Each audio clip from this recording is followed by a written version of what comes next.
Time for some practice problems in 8.1. And we'll start with number 1. Let's see, they say that a sub n is equal to 2n plus 5. And what they want from us is to write the first 5 terms. And what they say is assume that n begins with 1. It could begin anywhere. Two typical places that n starts is 1 and 0. And we'll look at 0 in a little bit. But so we'll just assume that n starts at 1. So that's simple enough. We'll just write the first term as a sub 1 then. It starts at 1. So we put a 1 in here. 2 times 1 plus 5, that's 2 plus 5, that's 7. And then a sub 2, that's the second term. We put a 2 in there. 4 plus 5 is 9. A sub 3, that's the third term. Put a 3 in here. 6 plus 5 is 11.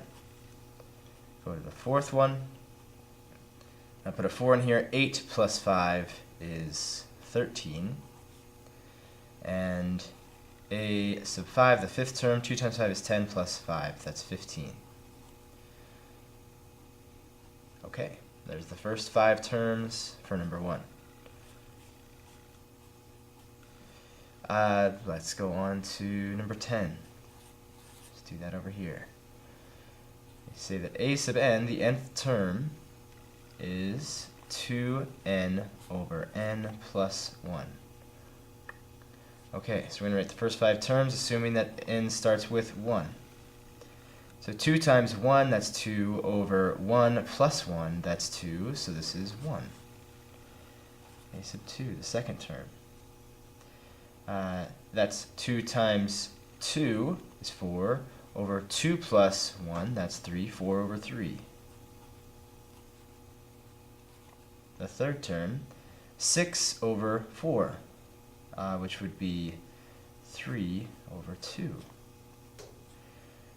Now the fourth term, that means we're going to take the 4, we're going to put it in here for n. 2 times 4 is 8, 4 plus 1 is 5, 8 over 5.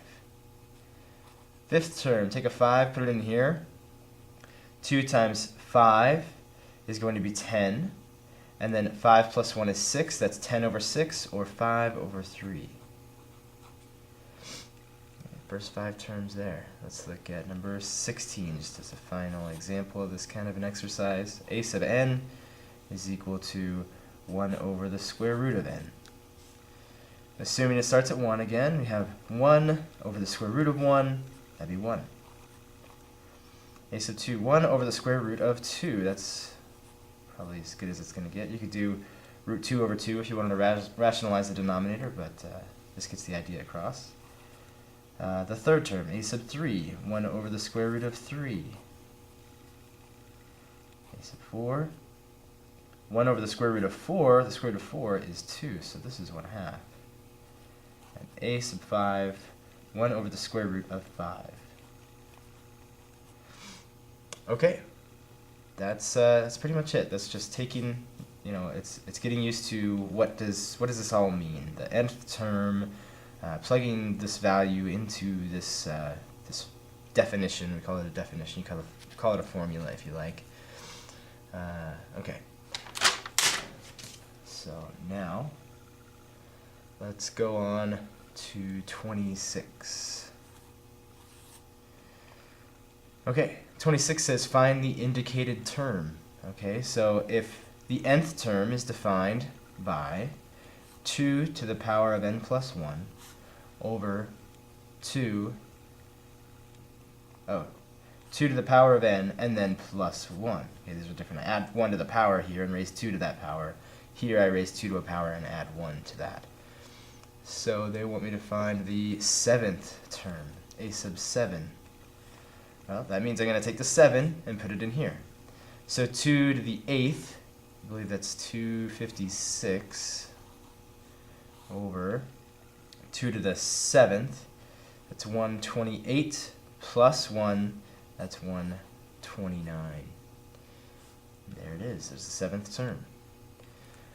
So the hard part about this really is just remembering to put this number in for n, and then, that's not really hard at all, so there's not really a hard part at all. see. Next one says use the graphing utility. Use the table feature of the graphing utility. I am going to leave that as a challenge to you. You know what this means. You know how to use your graphing calculator. I'd suggest using the y equals and go from there. So let's see. Next we'll do 43. So they give us these terms, 1, 4, 7, 10, and 13. And the directions tell us, what do the directions tell us? Write an expression of the apparent nth term of the sequence. And they use the word apparent because there's probably a really simple rule that we're going to see. The simplest rule is the one we're probably going to pick out. You could use really complicated rules to get through these first 5 terms and then get a 6th term that you may not have even thought of, or I may not have thought of. So it's an interesting study that you could give this sequence or this sequence of numbers to several different people. They may come up with several different rules that still reduce the first 5 terms the same, but then keep going on with different terms from there. So that's why it says apparent. Apparently the rule is whatever we think it is, and probably in this class we're probably going to get the same answers most of the time. So let's see, we want to write a rule like this that has like an n in it so that we can define the nth term. So that we could give this part to somebody and say, hey, find the 25th term, and they could, and it would follow this pattern. Or they could write out the first 5 terms and it would work. So let's see what kind of a pattern we can find. Well, the pattern I see right away is I'm adding 3, adding 3, adding 3, adding 3.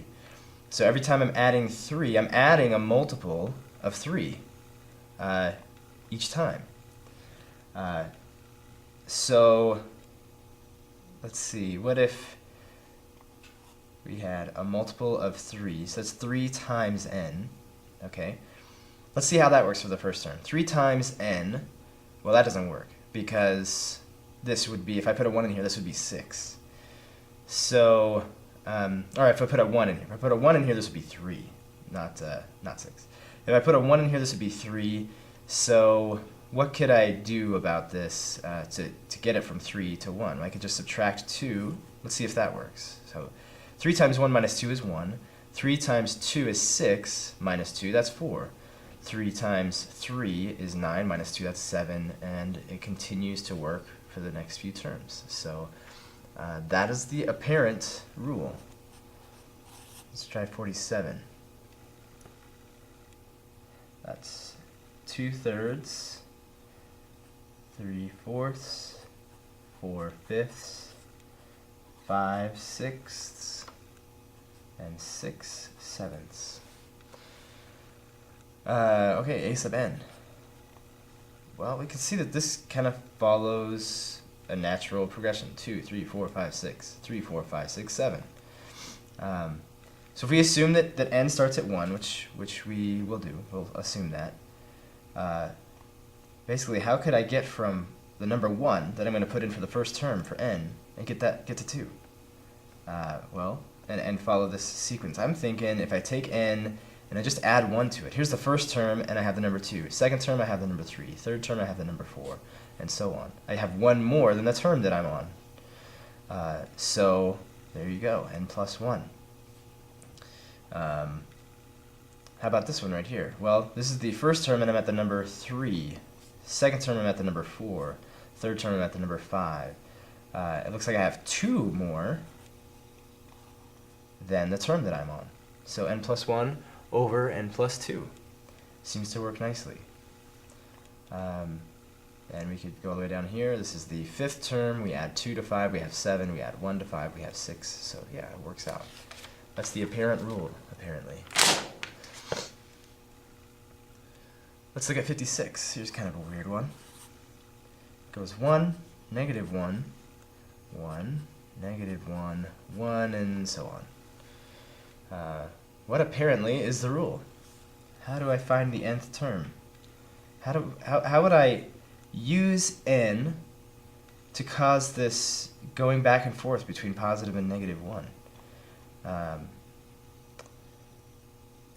Well, if I put a negative 1 in here, what happens when I raise negative 1 to a power? If I raise it to, say, the first power, then I have negative 1. If I raise it to the second power, then I'll get negative 1 times negative 1, that's positive 1.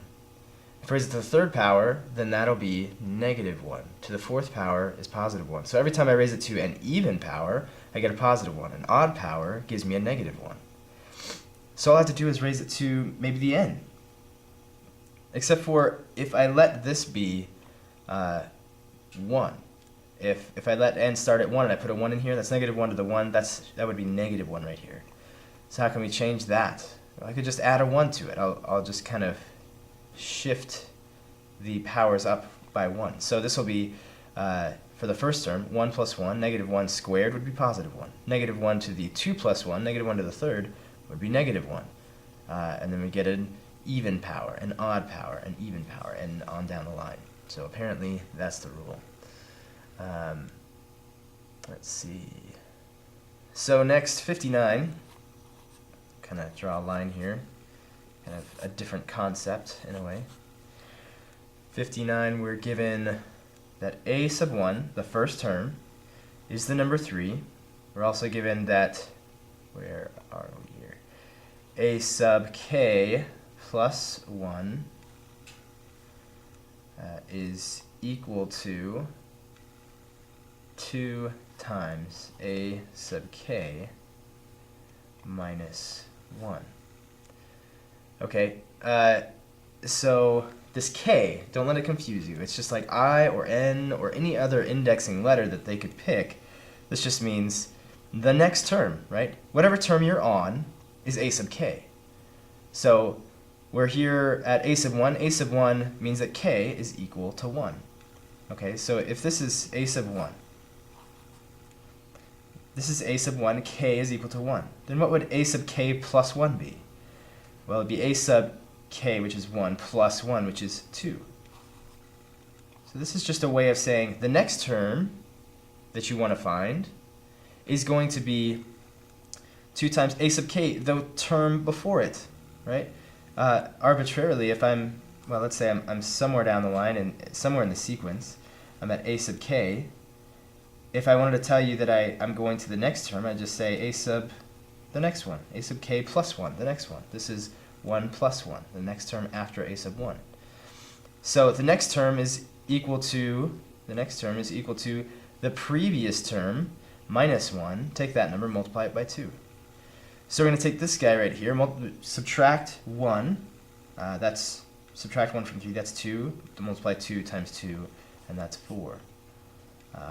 A sub 3, I think they want the first 5 terms here.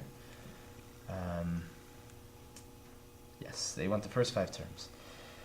So now the next term is going to take the previous term, subtract 1. Subtract 1 is 3. 2 times 3 is 6. A sub 4, that's going to be 6 minus 1. That's 5 times 2. That's 10. Okay, and scratch these out. A sub 5. Okay, that means you're going to take the previous term, 10, subtract 1, that's 9. 9 times 2 is 18. That's a recursively defined sequence. Okay. For the next one, we're going to do something similar. Then we're going to, instead of just leaving it and saying those are the first 5 terms, we're going to try and find a rule that, that could define this not recursively. So we'll continue in the next video, starting with number 61. I'll see you there.